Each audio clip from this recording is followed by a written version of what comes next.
Sesideman iki, heeh. Saka Ibu Sani. Iki aku tak nyuwun sing saka Tulungagung dhisik. Sapa? Panjenengane Genduk Anggun Maisena Putri. Heeh. Ini Iki wong Inggris. kuwi apa kuwi gambar melati sing tak uji aja berasi maka yen korupsi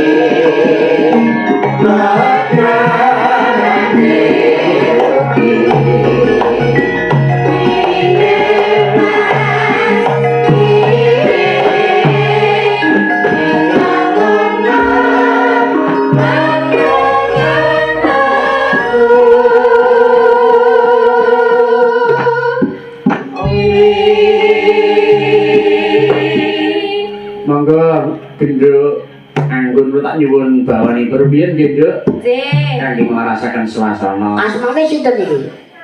Anggun Maisena Putri. Oh, Mbak Anggun. Salam, Pak De. Wih, mati ya. Emak. Mana ngundang aku coba deh. Lah sinten? Emak, wis tuwa. Lha yo aku tekan omah Menika badhe kula kintenaken lagu Sesideman kagem Bapa Yunanto ing Klaten nggih. Ugi Mas Edi Bayan, ugi panjenenganipun Mas Joko Lemahiran ingkang wonten ing Papua mrika nggih. Menika nggih Mas Pur Cepu kula kintuni lelagon Sesideman saking SBA Tlatah Tuban Bojonegoro Dek ningali nggih matur nuwun dipun tenggani. Bapak Suratin Eko Supono ing Tlatah Mbayat nggih sembah nuwun mangke badhe nyuwun lagu Lestari Kelan Lintang Asmara nggih kula kintunaken Mas Miyanto HS nggih kula kintuni lelagon menika nggih badhe ngersakaken Podang Kuning nggih Mbak Wida siap. Waduh ijale Mbak Wida ya kaya ngapa bawanipun Duk Cahayu monggo yuk.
Sing sak lentra-lentra iki seneng enak rasa kebungsung ya ya Hangungrung marang bendera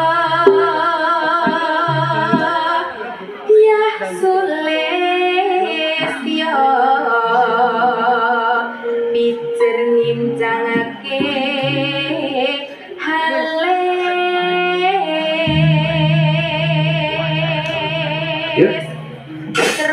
terus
Pripun? Apa? Apa? Tak urus iki. Apa? Nah karo aku nek metu Pakde. Karo kowe nek umplung. Aduh. Lho kok iri wong iki aja iri. Nek no kula gantos. Matur nuwun, Mbah. Matur nuwun, Mas. Iya, Mbak. Nggih, matur nuwun nggih. Nggih, sampun. Salim. Nggih, salim teh.